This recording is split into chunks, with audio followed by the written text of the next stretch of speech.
Before the summer of 1988, the Carr family led an idyllic life in the small town of Alturas. Known for their unwavering faith, they attended church every Sunday and were the epitome of a peaceful, trouble-free family. However, this serene existence was shattered on June 14th when 16-year-old Dwayne discovered a menacing letter in their mailbox. The anonymous note was stark and terrifying, demanding the family leave Florida or face deadly consequences. Understandably shaken, Dwayne rushed to show his parents. His mother, Peggy, was immediately gripped by fear, while her husband, Perrielin, dismissed it as a cruel joke. As summer turned to fall, the family's unease grew, culminating on October 23rd. Peggy suddenly fell gravely ill, plagued by severe nausea and excruciating pain. Her once vibrant hair began to fall out in alarming amounts. Despite the worsening symptoms, Perrielin refused to take Peggy to the hospital, believing it was just a passing illness. But Peggy's condition rapidly declined. Within a week, she slipped into a coma. To the family's horror, Dwayne soon began exhibiting the same symptoms as his mother. The situation reached a critical point, prompting a police investigation. On December 2nd, authorities uncovered a shocking revelation. The family's sickness was caused by thallium, a lethal chemical commonly found in rat poison. Tests confirmed that every member of the Carr family, including Perrielin, had dangerously high levels of this poison in their systems. As the investigation deepened, the chilling realization set in. Someone was systematically targeting the Carr family. The letter was no prank. It was a harbinger of the terror to come. The race was now on to identify the perpetrator and stop them before they could strike again.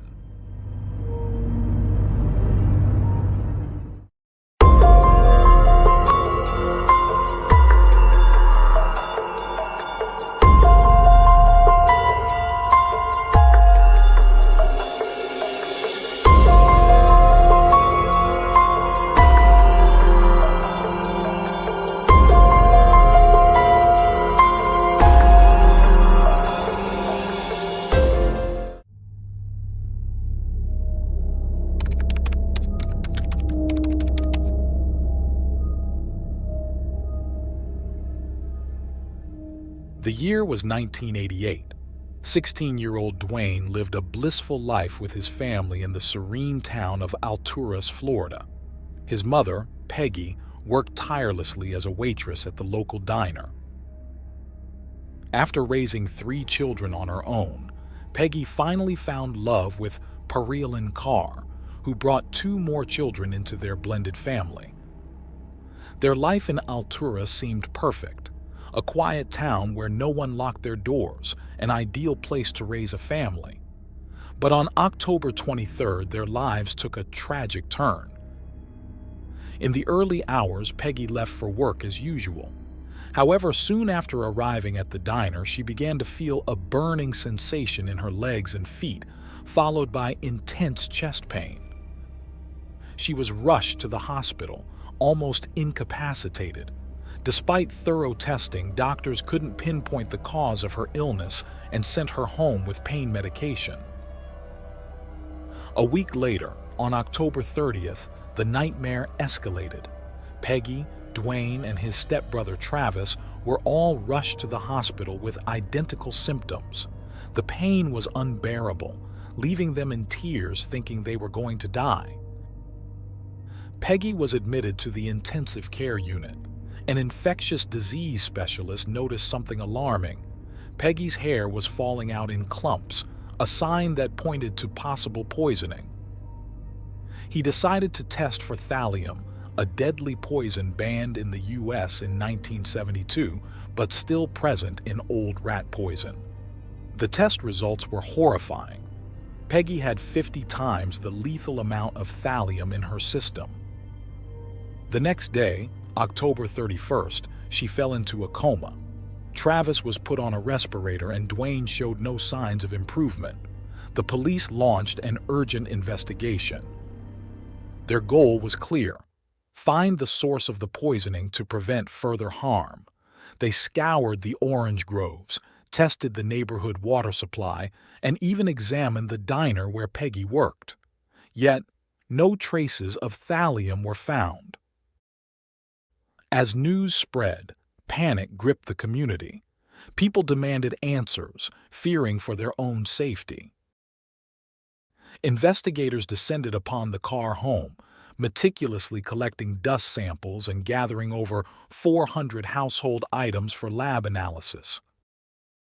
One of these items raised alarm bells: a six-pack of Coke bottles, 3 of which remained unopened. Tests revealed that each contained more than a gram of thallium, enough to kill an adult. The detective in charge quickly realized there were only 2 possible scenarios. The first involved product tampering at the Coke factory. If that were the case, how many more people might have consumed the poison? The potential spread could reach far beyond the county, possibly affecting the entire state or even the nation. Fear spread rapidly, with locals terrified to drink Coke. The investigation's initial focus was on the bottling company. However, with Coca-Cola's cooperation, large-scale tampering was swiftly ruled out. It was deemed physically impossible to tamper with the product at the plant. This left the police with only one conclusion: this was a targeted attack on Peggy Carr and her family. The investigation turned inward, examining family members closely. Peggy's husband, Carr, emerged as a primary suspect. Despite being married for only 7 months, the couple's honeymoon period had been short-lived. Worked long hours at the mine, and Peggy had grown suspicious. One night, she discovered him with another woman. Adding to the suspicion, the weekend Peggy first fell ill, Pariellan was conveniently out of town. Upon his return, he resisted taking her to the hospital. As investigators delved deeper into Pariellan's background, they sought any motive that might explain why he would poison his wife. Despite his troubling behavior, one question nagged at the police: why would Pariellan poison his own son, Travis? During interrogation, Pariellan revealed a puzzling clue. On June 14th, 4 months before Peggy fell ill, Dwayne found a letter in the mailbox. The letter contained a yellow post-it with a threatening typewritten note, warning the family to leave Florida within 2 weeks or face death. Dwayne and his siblings initially laughed it off, but Pariellan's dismissive attitude now seemed more suspicious. The police later learned that this was not the first ominous incident in the Carr household. A few years prior, 2 of their dogs had died suddenly, both exhibiting symptoms of severe illness and hair loss. This led to a chilling suspicion: they might have been used for experimentation. As Peggy's health continued to deteriorate and Dwayne and Travis showed no signs of improvement, the entire family underwent testing for thallium. The results were far more alarming than anyone anticipated. Every member of the household, including Pariellan Carr, had traces of thallium in their system. This revelation cleared Pariellan as a suspect, as it seemed implausible that someone with the knowledge to commit such a crime would risk ingesting the poison themselves. Even Peggy's 2-year-old granddaughter, Casey, had traces of thallium. On March 3, 1989, after 5 months of suffering, Peggy's condition reached its tragic conclusion. Dwayne was called to her bedside for the final time as the family faced the heartbreaking decision to remove her from life support. Peggy Carr passed away at the age of 41, leaving the family devastated. With Peggy's death, the investigation took a new turn. It was now a murder case. Poisoning someone is a rare and calculated method of murder, often devised by a demented yet brilliant mind. The FBI's examination of the contaminated Coke bottles revealed tiny scratch marks, indicating they had been meticulously tampered with.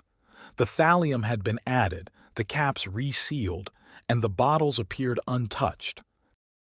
Thallium, being tasteless and odorless, dissolves easily but usually causes noticeable changes in soda.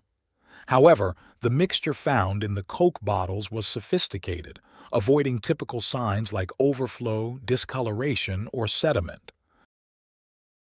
This pointed to the work of someone with advanced knowledge of chemistry, a highly intelligent individual who believed they were smarter than everyone else. Police began questioning neighbors and townspeople. Alturas, a small community of a few hundred residents, saw every single person interviewed as investigators sought to uncover the perpetrator behind this heinous act. The closest neighbors to the Carr family were George Trepal and his wife, Diana. When the detectives questioned Trepal, his reaction was shockingly harsh. Trepal launched into a tirade about the redneck children and family living next to him. When asked why anyone would want to poison the Carr family, Trepal's response was unsettlingly specific. Someone wanted them to leave. This echoed the exact message in the threatening letter received by the Carrs, a detail only known to law enforcement. This peculiar response made Trepal a prime suspect. Further investigation revealed that George Trepal was a self-taught chemist, while his wife Diana held a master's degree in chemistry. Both were members of an elite society for individuals with IQs in the top 2% of the population. Digging deeper, investigators discovered Trepal had a criminal background. He had served time in prison for being the chemist in a major methamphetamine operation. One of the ingredients commonly used in producing methamphetamine is thallium. The spotlight on George Trepal as a person of interest shocked even Peggy's son, Dwayne, who couldn't believe Trepal was capable of such a heinous act. The detectives uncovered that Trepal had previously had a confrontation with the Carr family over loud music. Just 48 hours after this argument, Peggy Carr was poisoned. Despite these connections, the police lacked concrete proof to arrest Trepal. Standard police procedure often involves bringing a suspect in for questioning, hoping for a confession. However, detectives believed this approach wouldn't work with Trepal, an introverted and non-confrontational individual. Instead, the FBI proposed a different strategy. Someone had to go undercover to outsmart Trepal. The police assigned Special Agent Susan Gorick to infiltrate the group to which George Trepal belonged. The aim was to gain Trepal's trust and gather enough evidence to prove his involvement in the poisoning. Initially, it seemed that Detective Susan Gorick would only need to go undercover for a weekend. However, she was warned about Trepal's photographic memory. If he saw them, he could remember their cars or faces. Under an assumed identity, Susan prepared to attend a murder mystery gathering hosted by George Trepal and his wife, Diana. Susan Gorick transformed into a woman on the verge of divorcing an abusive husband. On April 14, 1989, she headed to the local hotel where the event was being held. Upon arrival, she was greeted by none other than George Trepal himself. Face to face with the suspected killer, Susan's biggest fear was that Trepal might recognize her from previous surveillance operations. She took a deep breath, searching for any sign of recognition in his eyes, but Trepal didn't seem to recognize her. Nevertheless, Susan had to remain vigilant. In her undercover role, Susan knew Trepal was not the type to confront directly. He was the kind who would poison his victims, causing a slow and painful death. The risk was immense. Introducing herself as Sherry Gwynn, She registered for the event and received a packet containing the weekend's information, prepared by Trapal himself. The pamphlet detailed several well-planned murder scenarios, one of which involved poisoning. One paragraph in particular stood out. It mentioned that when a death threat appears on the doorstep, prudent people throw out all their food and watch what they eat. The message was strikingly similar to the one the Carr family had received before Peggy was poisoned. This eerie similarity convinced Susan she had the right suspect. Throughout the weekend, Susan engaged Trapal in conversation, carefully watching every word he said, knowing one slip could cost her life. When Trapal asked about her background, Susan mentioned her fictional husband, a lawyer from Houston, Texas, and how she had left him. Trapal shared how he could tell when someone was lying by the way their neck muscles moved, making Susan even more nervous. Before the weekend ended, she confided in Trapal that she intended to move to Florida to escape her husband. This revelation led to a crucial breakthrough. Trapal mentioned that he and his wife were considering moving her practice and selling their house. After consulting with her supervisors, Detective Susan was instructed to continue her undercover operation beyond the initial weekend. Susan knew this extended mission was her chance to find crucial evidence that could secure a search warrant for Trapal's house. She hoped to discover lab equipment or chemicals that would link Trapal to the crime. The following week, Susan visited Trapal's house. During the tour, Trapal mentioned how safe Alturas was, boasting that no one locked their doors. Although Susan noticed several suspicious items, including a secret passageway in the library and a mannequin with bondage gear, none were sufficient for a search warrant. Despite the failed plan, Susan maintained her Sherry Gwynn persona, determined to gather more evidence. She was acutely aware of the risks. Exposing her true identity could lead to her and her family's harm. Trapal, a highly intelligent individual, could easily resort to poisoning her if he discovered she was an undercover detective. Over the next several months, Susan met with Trapal for a series of lunch dates, always under surveillance. She never ate or drank anything after leaving the table, wary of Trapal's potential to harm her.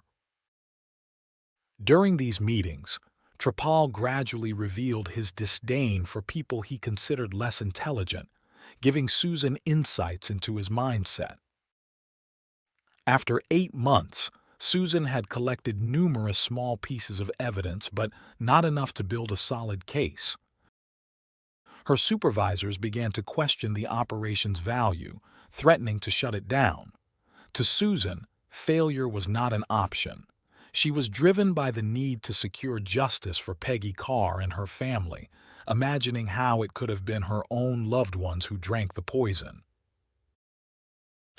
In December 1989, Susan received the breakthrough call she had been waiting for. George and Diana Trapal had moved out of town and offered Sherry Gwynn the chance to move into their home. Without needing a warrant, Susan now had legal permission to enter the house and invite the county crime scene unit to investigate. Believing Trapal was too clever to leave obvious traces of thallium, the team focused on finding residue in places like the air conditioning filter or drains. The house was still filled with Trapal's belongings, providing ample opportunities for collecting samples. In the garage of George Trapal's house, investigators collected vials and chemistry bottles, hoping one would test positive for thallium. As they awaited results from the FBI lab, Susan continued her role as Sherry Gwynn, even as ideas and scenarios to engage Trapal ran thin. Time was running out. By January 1990, with no news from the lab, Susan knew she had to take action. She decided to try and trick Trapal into incriminating himself, unaware that Trapal was also preparing a trap for her. Susan arranged a meeting with Trapal at a picnic area behind a McDonald's in Sebring, the town where he was living. This critical meeting was recorded on tape. During their conversation, Susan handed Trapal a business card claiming it was left by detectives searching for him. Trapal's behavior changed noticeably. He became extremely nervous. His agitation was palpable as he tried to maintain composure. He repeatedly asked Susan to come over to his new house, which she declined. The tension was high. What might have happened if she had agreed to visit his home? After the meeting, Trapal walked away visibly shaken, his nerves clearly frayed by the news Susan had shared. This encounter marked a turning point. On April 4, 1990, Susan received an unexpected call. The FBI had found thallium in one of the vials collected from Trapal's garage. Specifically, it contained thallium nitrate, the exact compound used in the poisoning of Peggy Carr and the attempted murder of her entire family. This discovery was the crucial piece of evidence needed to solidify the case against Trapal. The following day, April 5th, George Trapal was arrested at his new home in Sebring. The sight of Trapal being escorted in an orange jumpsuit into the county jail marked the end of a long and dangerous investigation. The same man Susan had to trust during her undercover mission was now facing justice for his crimes. Even when confronted with the truth about her identity, George Trapal remained unfazed. Susan, now revealing herself as S. Special Agent from the county sheriff's office, served him with a warrant for handwriting samples. Trapal simply smiled and responded, "Oh, okay." Unbeknownst to Susan, she had narrowly escaped becoming Trapal's next victim. When police searched Trapal's home in Sebring, they made a shocking discovery. Behind a pegboard, they found a hidden room with no inside door handle and a sealed, soundproof window. Inside, there was a platform bed equipped with wooden stirrups and a pulley system designed to lift people. Trapal had been constructing a bed for torture. The realization of what could have happened if she had visited his home was horrifying for Susan. In January 1991, as George Trapal's trial began, the jury was presented with overwhelming evidence. Among the items collected from Trapal's house was a journal titled General Poisoning Guides, which described thallium as the poison of choice for criminals. The journal contained references to getting rid of neighbors, and 55 fingerprints in the journal matched Trapal's. The prosecution also showcased the tools used to tamper with the Coke bottles. A set of tiny screwdrivers, one of which was missing, perfectly matched the tool marks on the bottle caps. This damning evidence shocked the jury. Throughout the trial, Trapal remained calm and emotionless, sometimes even smiling. His lack of remorse and his calculated actions demonstrated a chilling level of evil. He had justified his heinous acts with his belief in his superior intelligence and the idea that those less intelligent did not deserve to live. The trial lasted 2 months, but it only took the jury 4 hours to reach a verdict. On March 6, 1991, nearly 2 years after Peggy Carr's death, George Trapal was found guilty on all counts. He was sentenced to death. The final sentence was delivered with gravitas. The defendant, George James Trapal, shall be electrocuted until he is dead. With these words, justice was served for Peggy Carr. Special Agent Susan's relentless dedication and bravery brought a criminal mastermind to justice. She risked everything, putting her life on the line to ensure Trapal faced the consequences of his heinous actions.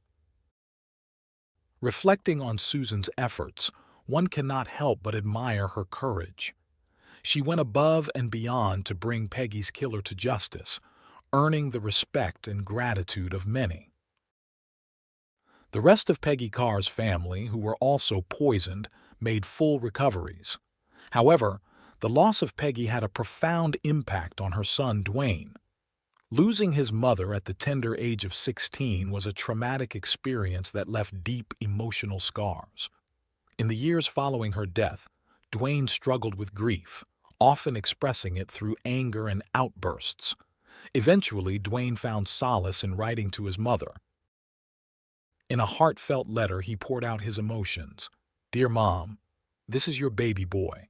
I'd like to tell you that I love you and I'm sorry for all the bad things I've ever done to you. Hopefully you're in a better place now. I often think about you and wish you were here. I haven't been so good and I'm sorry. I'll try to get my life straight." Dwayne made good on his promise. Today, he is married and has become the father figure his own family deserves. Every day, he strives to make his mother proud and keep her memory alive. Dwayne Dauberly stands as a testament to the resilience of the human spirit, showing that even after unimaginable tragedy, a life worth living is possible.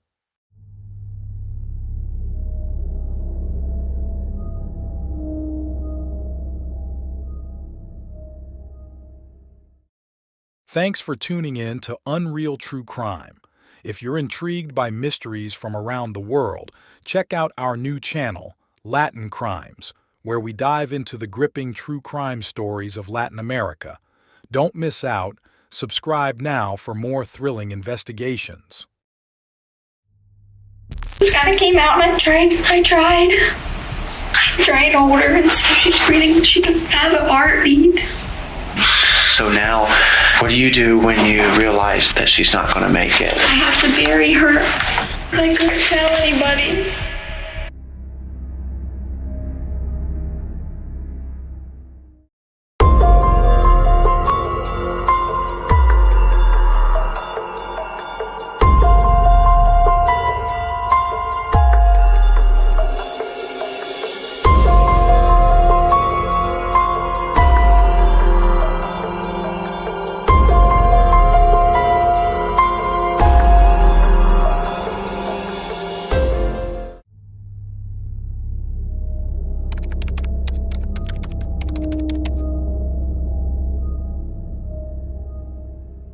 Kim and Scott Richardson had a happy marriage, and their love and commitment brought their firstborn Skylar into the world on March 9, 1999. Later, they welcomed Jackson. Both children grew up in a peaceful environment. Weekends were family bonding times at home. Neighbors often saw them in their backyard, where Kim and Scott would grill food and work in the garden. Skylar and Jackson enjoyed playing with the family dogs, their laughter filling the air. Family celebrations, including birthdays, holidays, and graduations, took place around bonfires in the yard, which had witnessed countless joyful moments. It was a refuge of peace. No one could have imagined that in this backyard, amidst the Richardson family's happiness, an unutterable secret was buried. As Skylar grew older, weight and diet, issues that sometimes hide behind a seemingly perfect facade, played a central role in her life. These concerns became her obsession, leading to unexpected and painful situations. For Kim, the impact of these issues was undeniable. Her worry began in Skylar's early adolescence when her daughter already showed signs of eating disorders. At 12 years old, Skylar was obsessed with calories, refusing to buy gum because it added 5 calories to her diet. She attended high school in Ohio, excelling as a cheerleader. Being a cheerleader required her to be small and agile, traits she had, making her a perfect flyer. This role involved performing aerial stunts and holding complex poses for a few seconds before returning to the ground. However, the pressure to stay thin marked the beginning of Skylar's struggle with her weight. Her obsession with not gaining even a gram led to dangerous behaviors like induced vomiting, but when the cheerleading season ended, Skylar would binge eat. She then subjected herself to severe fasting periods. Discussing her weight was a taboo topic in the family, and Skylar's extremely reserved nature made addressing the issue difficult. The Richardsons sought professional help, including doctors, therapists, and nutritionists, but no intervention seemed to ease her suffering. Skylar was diagnosed with body dysmorphia, a disorder characterized by an obsession with perceived physical flaws. Amid her dissatisfaction with herself, she became increasingly reserved and kept numerous secrets, deeply worrying her parents. However, from the outside, everything seemed perfect at home. Skylar was seen as a beautiful and popular young woman during her high school years, excelling as a cheerleader and radiating vitality and joy in her school community. Her younger brother Jackson was on the football team at the same school, which contributed to the Richardson family's reputation as exemplary. In late July 2016, just before her senior year of high school, Skylar started a relationship with a friend's cousin, but it ended quickly. However, in January 2017, she found a new love, Brandon, a junior at her school. Skylar seemed happy and even appeared to be gaining weight, which gave her family hope. This change suggested that Skylar had her eating disorder under control. Her choice of a form-fitting dress for prom and her healthy appearance increased her parents' confidence in her well-being. In March, Skylar even went on a family vacation, wearing a two-piece bikini showing some curves. Skylar and Brandon's relationship seemed to be going well, and her mother's concerns led her to address a sensitive topic: pregnancy. Kim wanted Skylar to take measures to protect herself, so she took her to the gynecologist in April. At this point, Skylar was 18 years old, so she went into the exam room alone. What should have been a routine visit for a contraceptive prescription turned traumatic for Skylar. Her tears as she left the office indicated something troubling, but Kim assumed it was due to it being her first visit, which can be emotional and somewhat invasive for a reserved girl like her daughter. Little did her mother know that the cause of her tears was a shocking revelation. The doctor informed Skylar that she was pregnant, and not just newly pregnant. She was already 8 months along. Skylar desperately asked the doctor to keep this secret as her parents couldn't know.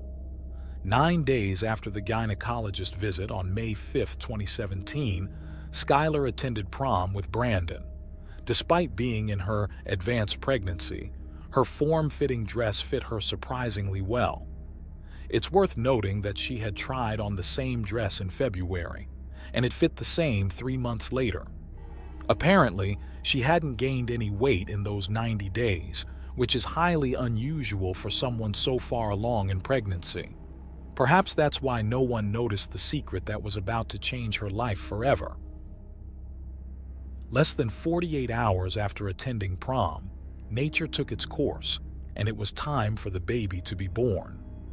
In the early hours of May 7th, Skylar gave birth to a small baby girl in the bathroom of the Richardson home. The newborn, apparently lifeless, became a dark secret that Skylar feared her parents would discover. In a panic, she decided to bury the baby in the backyard of their home. No one knew about this incident. In the weeks that followed, Skylar continued her life, outwardly acting as if nothing had happened. She didn't tell anyone about the tragic event that haunted her. In July 2017, she visited her gynecologist again and asked for a contraceptive prescription. As expected, the doctor asked what had happened with her pregnancy. She replied that her baby had been stillborn and that she had buried the body in the backyard of her family's home. Unbeknownst to her, revealing this secret set justice in motion, the police received a concerning call from a doctor who reported that after a gynecology and obstetrics consultation, a patient had given birth at home and buried the baby in the backyard. This call triggered a series of events that shook the Richardson family to its core. Kim and Scott were taken aback when the police arrived at their door on July 14, 2017. It was a sunny summer day, and Skylar was at her grandmother's pool, enjoying happy moments with her boyfriend and cousins. She had no idea they were coming for her. The family was entirely unaware of the gravity of the situation when the police contacted them. According to Scott's later statements, the police assured them that they only wanted to talk to Skylar about something she might have witnessed and insisted she was not in any trouble. Trusting those words, Scott took his daughter to the police station without proper legal representation, an action he would later consider one of the biggest mistakes of his life. On that same July 14th, when Scott accompanied his daughter to the police station, he had no idea that she had been hiding such a dark secret. At the station, the officers asked him to wait outside since Skylar was an adult. Inside an interrogation room, a police officer read Skylar her rights and began pressuring her to reveal what had happened with her baby. So just kind of help me, walk through this. So what did you do? I guess, is your bedroom upstairs or bathroom upstairs? Okay, so you had to walk downstairs? I had to clean myself up a little. Are you carrying her? Yes. Did you go into the garage, or do you have an outdoor shed where you have a I have shovel? my garage. The family was about to face a crisis that would impact their lives in unimaginable ways. In the small interrogation room, Skylar finally shared the truth with the investigators. Please, just be honest, what's going to happen? I don't know, okay? I'm in here observing. Jail? No. You're not going to jail. No. No, and I'm not going to. Just relax, okay? Listen, just relax, okay? I don't want to go to jail. I know you don't. Just relax, I don't have to go to jail, though, right? Listen, I understand that you're sorry, and I understand that you're upset, and I understand that you didn't want this to happen, okay? Just take some deep breaths, okay? Things will be okay. I don't have to go to jail. You're not going to jail. In the early hours of May 7th, Skylar faced the unimaginable alone in her bathroom. She gave birth to a baby who showed no signs of life. She held the newborn for hours, hoping for a miracle that never came. Resigned to the heartbreaking reality and ensuring not to wake her family, she quietly buried her daughter in a makeshift grave in their backyard using a small garden trowel. During a tense interrogation that followed, the investigator eventually disclosed to Skylar's parents, Scott and Kim, the grave reason for their daughter's questioning. Shocked by the news and unable to comprehend how they had missed the signs of her pregnancy, they listened as Skylar shared the baby's name, Annabelle, and revealed the brief relationship with the father, a cousin of a friend from the previous summer. This revelation devastated her mother, Kim, who later expressed her anguish over the pain Skylar had endured alone. As the family absorbed this new reality, investigators were already moving towards their home to dig deeper into the case, unbeknownst to them. The small town quickly buzzed with the news as police activity spiked in an area unaccustomed to such attention, drawing national media to the story of the troubled young cheerleader. That same day, authorities exhumed the remains of baby Annabelle for forensic examination.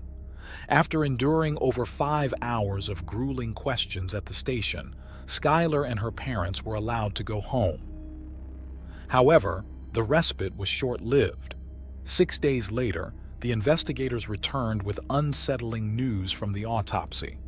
There were signs of charring on Annabelle's bones, suggesting she had been burned, which led them to suspect homicidal violence. On July 20th, 2017, during a second intense interview without her legal or parental support, Skylar was directly accused by police of killing and burning her baby. Throughout the interview, she steadfastly refuted the allegations, denying any use of heat or fire 17 times, and insisting 29 times that Annabelle was stillborn, maintaining her innocence against the grave charges laid before her. Did you hear any crying after? Or did you hear any little cry? Okay. Under the intense pressure of the interrogation, Skylar eventually changed her story, admitting that she might have partially burned the baby's body. When asked if the baby had made any noises at birth, she hesitantly mentioned that there might have been a sound. After an hour of intense questioning, the detectives decided they had enough to arrest her and charged her with reckless homicide, suspecting the baby had suffocated. Skylar was released on bail, but this was just the beginning of her legal battles. The prosecutor publicly laid out the charges: aggravated murder, which could lead to a life sentence, involuntary manslaughter, child endangerment, and abuse of a corpse. He argued that Skylar's actions were driven by her family's desire to maintain a perfect facade. Despite these heavy accusations, Skylar's parents, Kim and Scott, remained determined to clear her name with the help of their lawyers. Scott voiced his frustration over how the police had misled them from the beginning, telling them Skylar wasn't in trouble, only to detain her and search their home for evidence once they brought her to the station. Kim described the ordeal as a nightmare, noting how Skylar's arrest reignited her struggles with eating disorders and psychological stress. The legal drama attracted intense media scrutiny and public speculation, resulting in a gag order, although by then the Richardsons were already facing widespread criticism and hostility. Online and outside their home, the family endured harsh criticism, protests, and threats, feeling under constant surveillance and harassed by people who distorted their images online. Amid this turmoil, they hired experienced defense attorneys who contended that Skylar's confession was coerced. The case took a twist when the pathologist who initially reported charring on the baby's remains withdrew her statement, confirming there was no evidence of burning. Despite this new evidence, the prosecutor stood firm on the charges, insisting on the validity of Skylar's initial admissions during the interrogation. However, the defense succeeded in getting Skylar placed under house arrest. At home, surrounded by books and her dogs, she tried to find some peace under a pine tree where her parents had placed an angel ornament at the burial site of her baby, whom she called Angel. In a reflective interview, Scott explained that from Skylar's perspective, she was handling the sudden and tragic event the best she could, believing the baby was stillborn. He detailed how she tenderly placed the baby in the ground and marked the spot with a flower.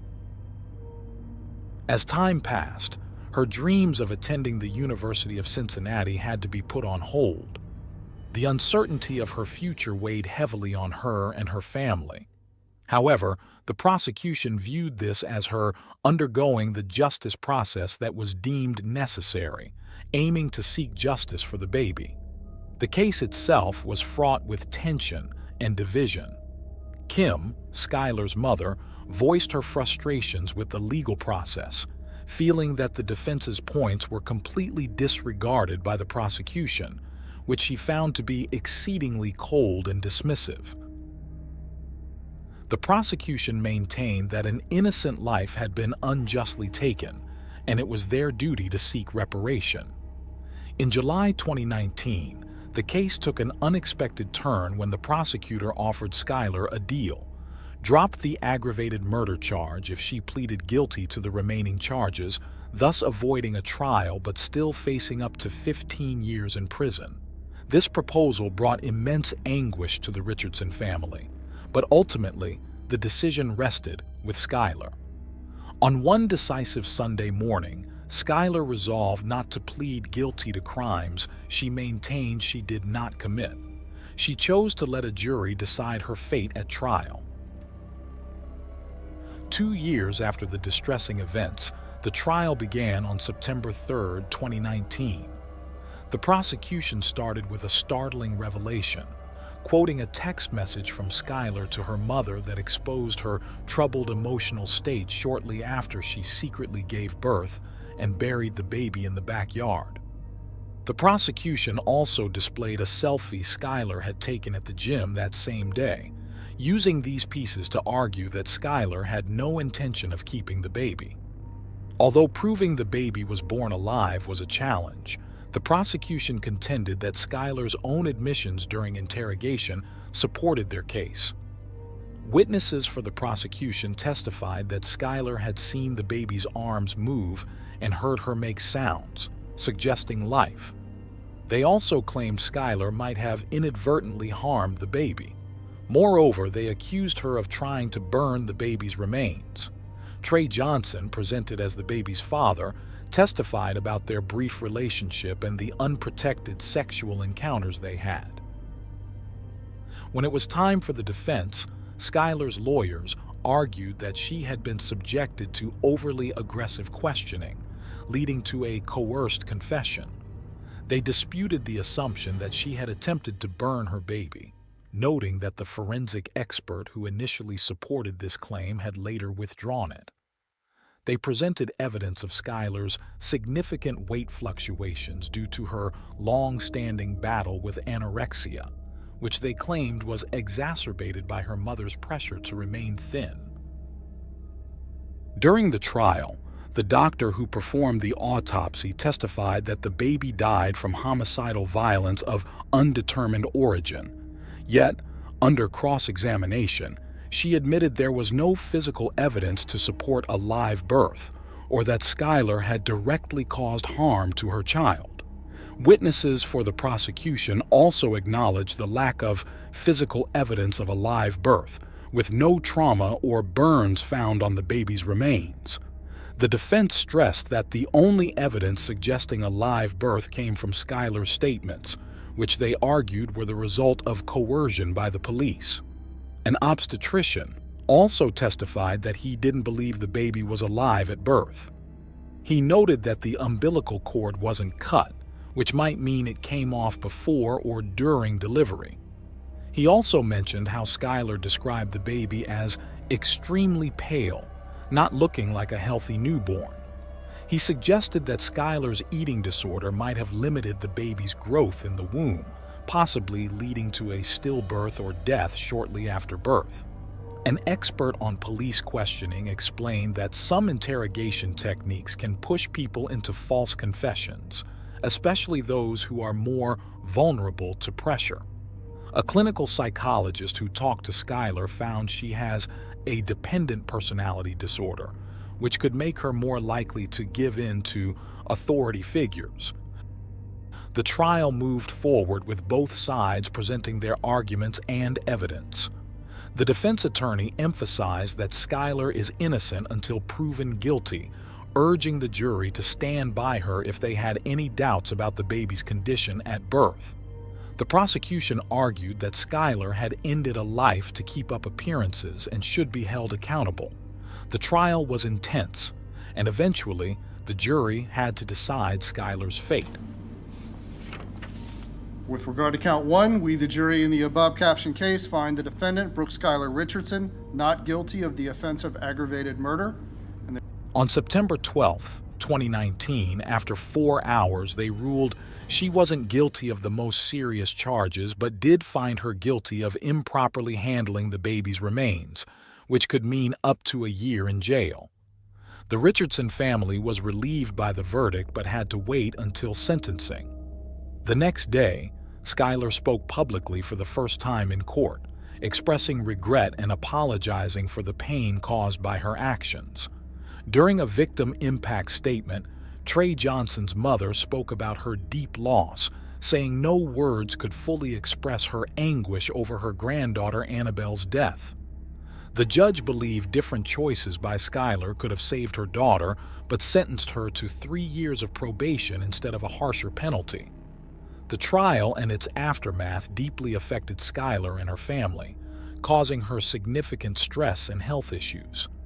2 months after being mostly acquitted, Skylar shared her feelings in an interview with Cosmopolitan magazine.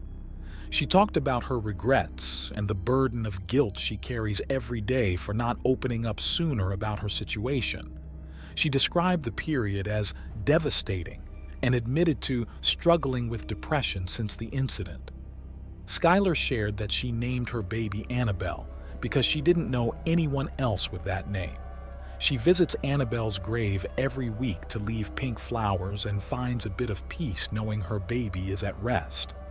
During an interview, Skylar opened up about how the trial almost broke her and even made her think about ending her life. She admitted that living with the truth was incredibly hard, especially when it felt like everyone else thought differently.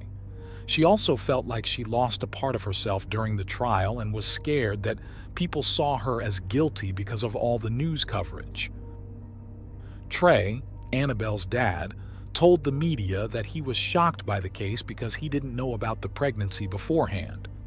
It hit him hard when he found out months later in 2018, especially learning about it through social media when everything went public.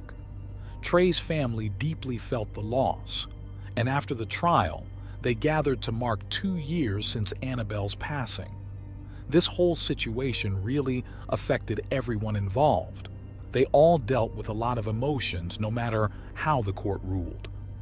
Over time, Skylar got help for her eating disorders, went to college, and worked at the law firm that represented her. Her probation ended almost 2 years early in 2020. The judge decided there was no need to keep an eye on her since the crime wasn't severe. She had no prior offenses, and she was busy with work and school. In Skylar's first TV interview, her parents talked about how the case impacted them and their daughter. They mentioned a special angel marker at Annabelle's gravesite, expressing how heartbreaking it all was and how sometimes being near the grave brought them a little comfort.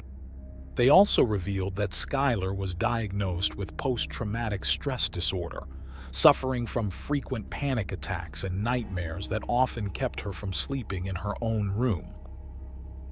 In 2022, Skylar's lawyers tried to seal the court records of her conviction to help her move on, arguing that the public didn't need to see them anymore. But the prosecutors disagreed, saying it would lessen how serious her actions were. The judge ultimately decided to restrict access to the records, siding with Skylar's need for privacy, which stirred up new debates.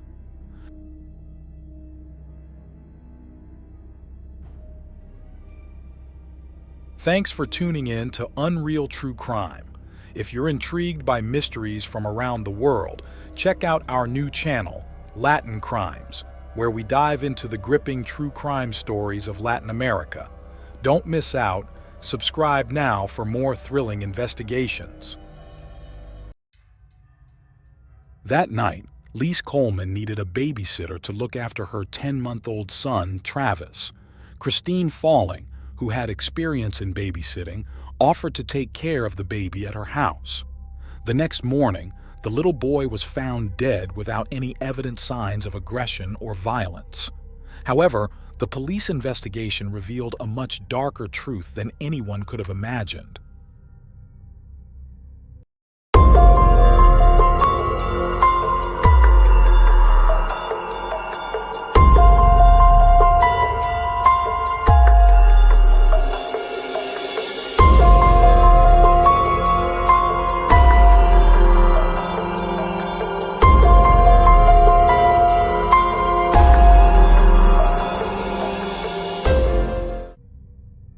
On March 12, 1963, Christine Falling was born in Perry, Florida, USA.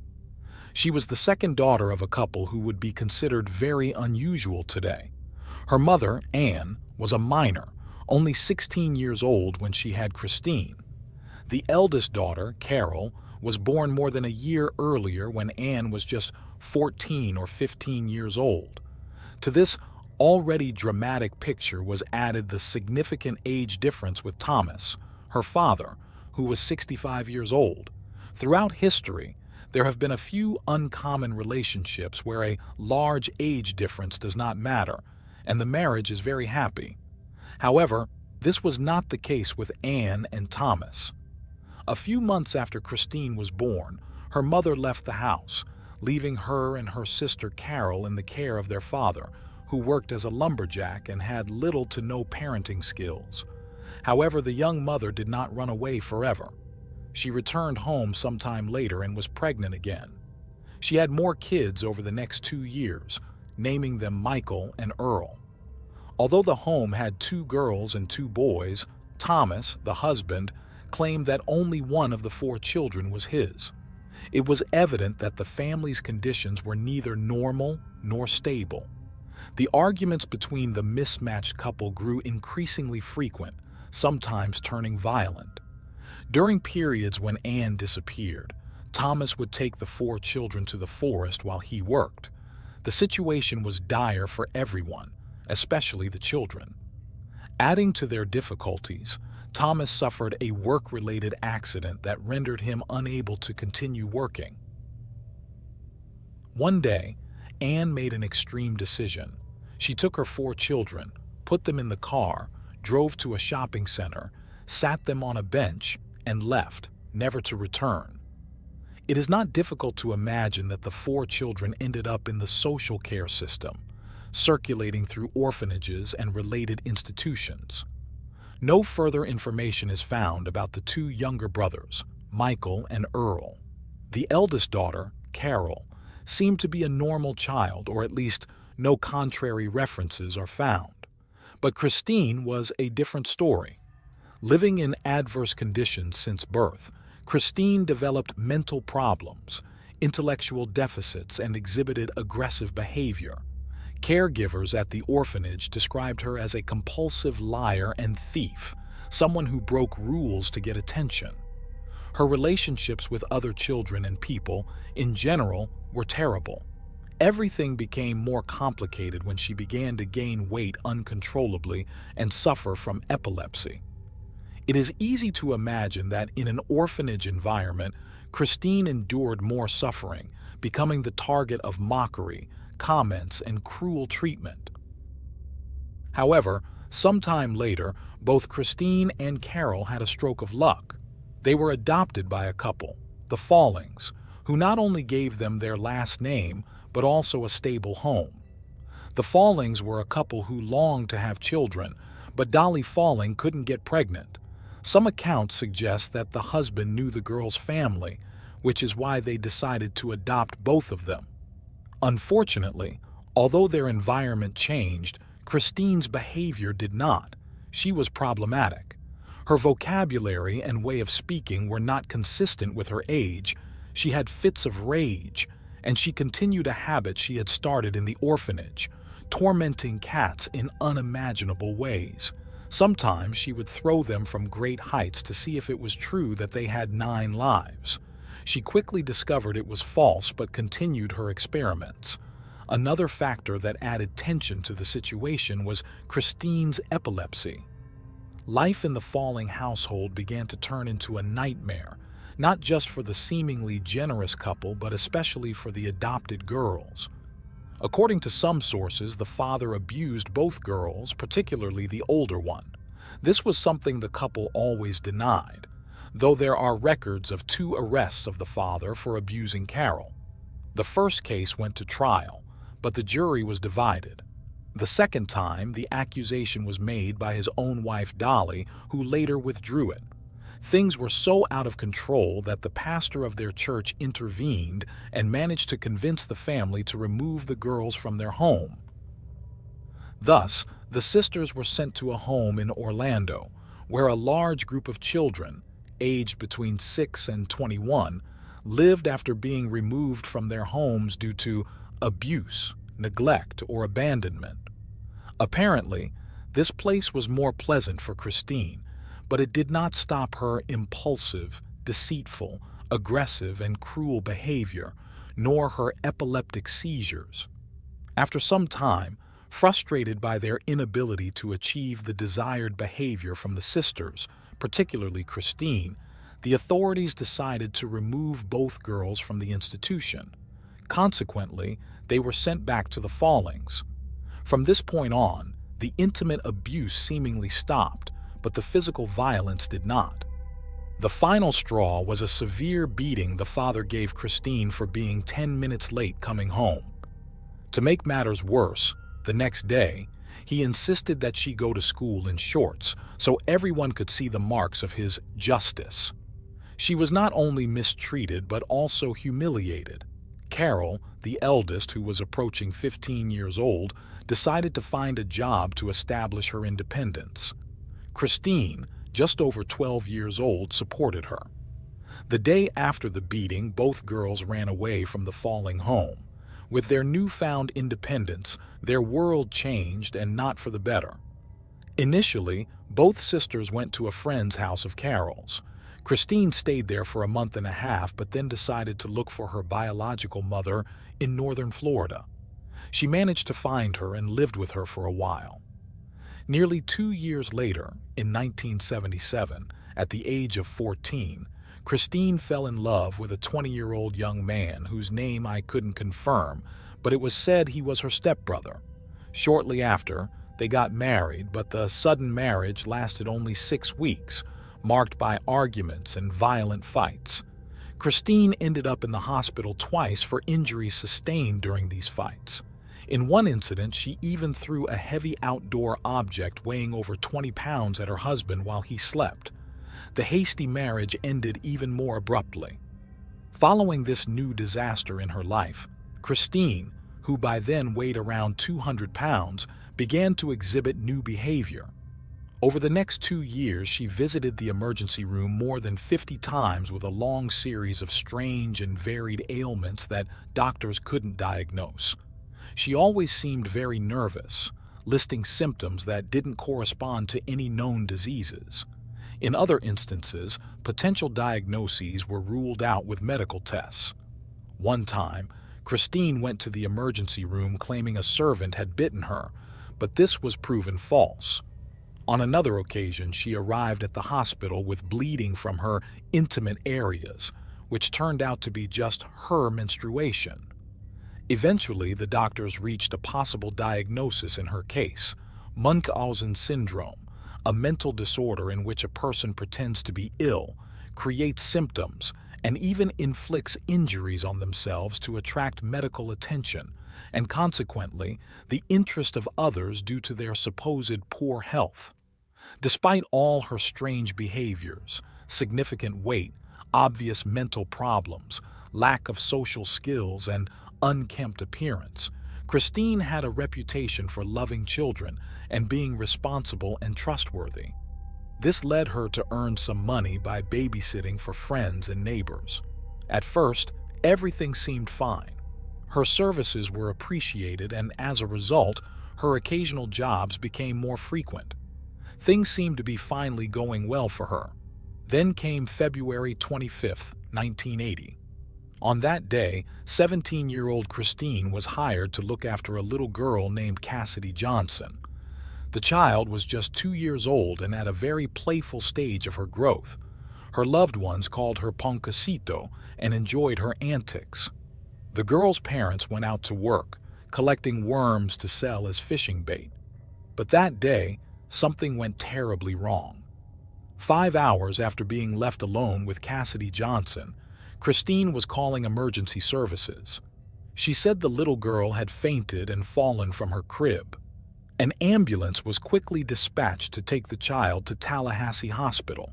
The doctors did everything they could to revive Cassidy Johnson, but without success. One of the doctors noticed a strange bump on the child's head. Christine explained that she had lost consciousness and fallen from her crib. Cassidy Johnson was diagnosed with brain inflammation, possibly caused by an infection. Sadly, after being hospitalized for 2 days, she passed away. The Johnsons, the girl's parents, were utterly devastated, and Christine was also deeply saddened. All accounts agree that at least one of the doctors involved in Cassidy Johnson's case had doubts about the cause of the problem. In fact, he suggested that the police be notified of the possibility that there was more to the girl's death than an accident or brain inflammation. At this point in the story, accounts of what happened vary. Some sources claim that the doctor who wanted to notify the authorities was ignored by his colleagues, while others say the police were notified but did not act. It was also said that the doctor wrote a note for the police, but it never reached its destination. Finally, other reports claim that the police did indeed summon the young babysitter.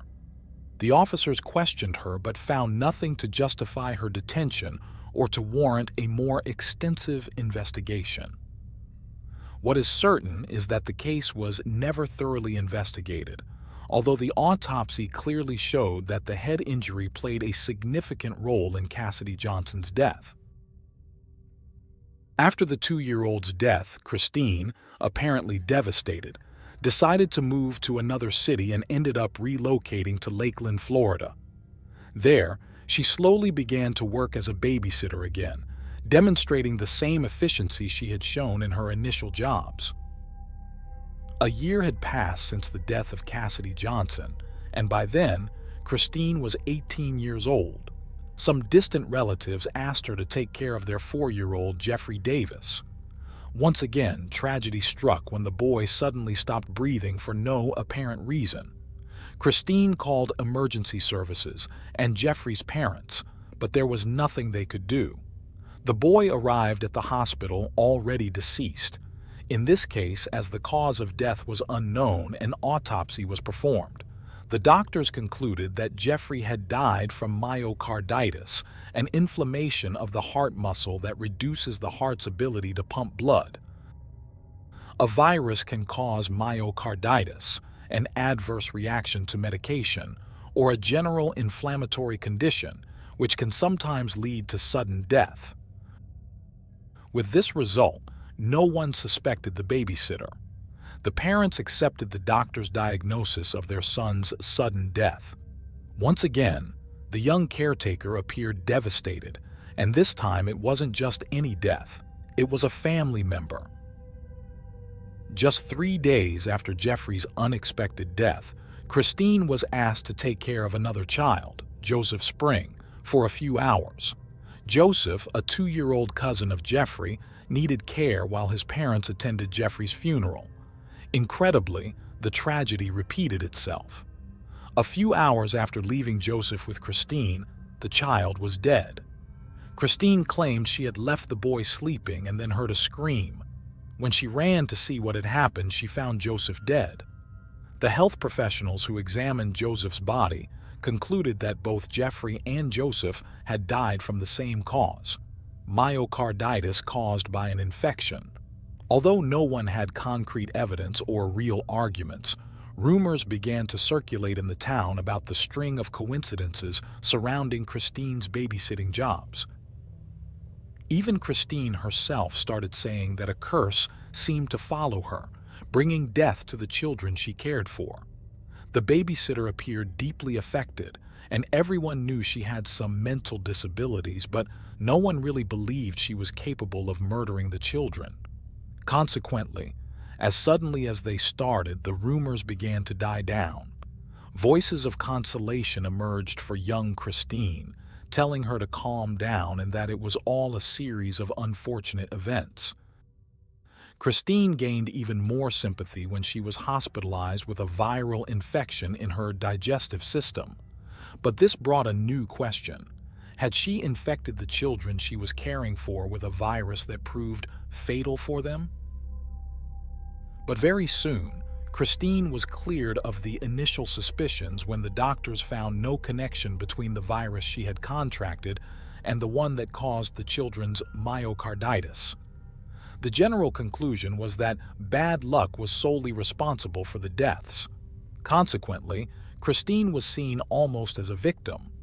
Besides being physically unattractive and mentally underdeveloped, she seemed to be followed by misfortune.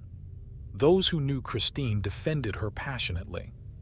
They couldn't conceive that she could be responsible for the children's deaths or even capable of harming a child in any way. Additionally, at that time, infant mortality was relatively common in impoverished areas of the cities. After these harsh experiences, Christine decided to move back to her hometown of Perry. On her own initiative, she decided to stop caring for young children. With that decision made, she took the necessary steps to get certified and registered to care for the elderly. Soon, she began working for William Swindle, a 77-year-old man diagnosed with terminal cancer. William lived alone and needed someone to help with household tasks, shopping, cooking, organizing the house, assisting with his needs, and keeping him company. However, the new caregiver didn't even get the chance to prove she could care for the elderly, because on her first day, William passed away. As in so many previous instances, Christine called emergency services, who found the man unconscious on the kitchen floor. He was rushed to the hospital, but he was declared dead upon arrival. Although no autopsy was apparently performed, the cause of death was listed as a massive heart attack. A week later, in the midst of a hot summer, Christine decided to go out with her stepsister Betty Jean Daniels, who was 19 years old. It was July 14th, 1981. Christine accompanied Betty to a vaccination center so that Betty's baby, Jennifer Daniels, could receive her immunizations. On the way home, Betty stopped at a store to buy some diapers and left Christine in the car with the 8-month-old baby. When she returned with her purchases, Christine told her that it seemed the baby had suddenly stopped breathing. Initially, the mother was not alarmed. She said that sometimes babies breathe so softly that it's barely noticeable. But when she checked Jennifer, she realized the baby was indeed not breathing, and her skin had a bluish tint. The distressed mother immediately drove to the nearest emergency room, where the baby was declared dead. It was thought to be a case of sudden infant death syndrome, or a rare reaction to the vaccines received. At this point in the story, part of Christine's life goes unaccounted for. There is a period of about a year during which there is no information about her activities. The next reference takes us to July 2nd, 1982, when Liz Coleman asked Christine to babysit her 10-week-old son, Travis Coleman. It should be noted that other sources claim the baby was 10 months old. Apparently, Travis had been very sick with pneumonia but had recovered. Since he was now perfectly healthy, his parents wanted to go out that night to celebrate the end of that stressful chapter. At that time, Christine was living with her boyfriend, Robert Johnson, in a trailer. She told Mrs. Coleman to bring the baby to her trailer and pick him up the next morning, assuring her she would gladly take care of him for the night. Sadly, as you might imagine, when Liz arrived the next morning to pick up Travis, the baby was dead. Christine appeared shocked and claimed that the last time she saw him alive was at 3 a.m. when she changed his diaper and gave him his prescribed medicine. She said that, at that moment, the baby was fine and soon fell asleep again. Authorities were called, and an autopsy was conducted to determine the cause of death. Initially, it was thought to be a new respiratory problem or a relapse of the pneumonia he had suffered. However, during the post-mortem examination, specialists found internal injuries consistent with mechanical asphyxiation. Meanwhile, Christine was interviewed by a local news outlet about Travis's death. She stated that she had experienced the deaths of 5 children, and although she didn't know what was happening, it was enough to scare her. Travis was Christine's last victim. The medical personnel notified the police that the baby's death was intentional. The police immediately arrested Christine, who soon became known as the babysitter killer. Christine was subjected to police interrogations and evaluated by psychiatric specialists. It wasn't long before the 19-year-old confessed. Christine claimed she heard voices in her head telling her, kill the baby," which wouldn't stop until she did it. She also gave some personal reasons for committing the murders. Her account was both sad and chilling. Referring to her first victim, Cassidy Johnson, Christine said they had been playing outside, and the girl was very agitated. When it was 8 o'clock and the child wouldn't calm down, she suffocated her until she stopped breathing and turned purple. Her heart had stopped, her pulse was gone, and she wasn't breathing. Christine tried to resuscitate her but couldn't. Regarding the case of Jennifer, Christine explained that the little girl was constantly crying, which drove her crazy, so she put her hands around her neck and squeezed until she stopped. About what happened with Travis, Christine said the baby was sleeping, and she just smothered him for no reason. She continued to give gruesome details, telling authorities that she copied the method from something she saw on television, but added her own touches. She described it as an easy and simple method. After adding that she killed them without knowing why, she explained that she would place a blanket over their mouth and nose and press until they stopped moving, ensuring no one could hear them scream. When she learned she could be sentenced to death in the electric chair, Christine pleaded guilty to the 3 described murders. She claimed she had nothing to do with the others. Authorities were confident that the other 3 victims were also killed by her, but by then, it would have been very difficult to prove, so they decided to leave it at that. In late 1982, Christine Falling was sentenced to 3 concurrent life sentences, with the possibility of parole after serving 25 years.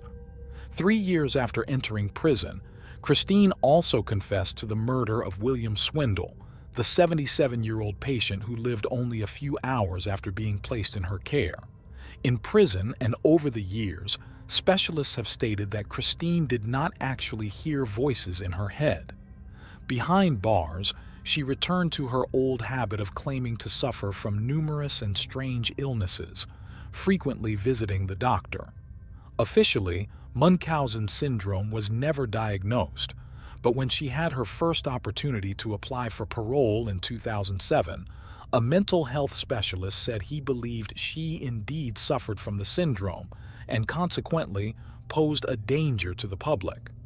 No one came forward to speak on Christine's behalf, and her early release was denied. She had another opportunity before the parole board in 2017, but again, her request was denied. According to one source, her case could be reviewed again in 2024, while Christine continues serving her sentence at Lowell Correctional Institution in Ocala, Florida. Before concluding, it's worth noting that besides the children mentioned in this case, there were reportedly 3 others whom Christine may have also tried to kill, but fortunately, she did not succeed. Leading the list is a 3-year-old named Kylie Summerling, who became seriously ill while in Christine's care. The child was diagnosed with meningitis, but thankfully survived. The other 2 were brothers Charles and Jeffrey Hale, aged 3 years and 14 months respectively. Both also became seriously ill while under Christine's care and required hospitalization, though the details were not specified. The Hale brothers were lucky and recovered from their illnesses. Today, working parents who must leave their children in the care of babysitters have tools to monitor what happens in their homes while they're away. Security cameras and even apps that allow real-time viewing of what happens at home are measures available to protect children from potential abuse by caregivers. However, things were very different in the 1980s. In the book Murder in America, someone once asked Christine what she would like to do if granted freedom, and she said she would love to return to babysitting because she claimed to love children to death. Thanks for tuning in to Unreal True Crime. If you're intrigued by mysteries from around the world, check out our new channel, Latin Crimes, where we dive into the gripping true crime stories of Latin America. Don't miss out. Subscribe now for more thrilling investigations.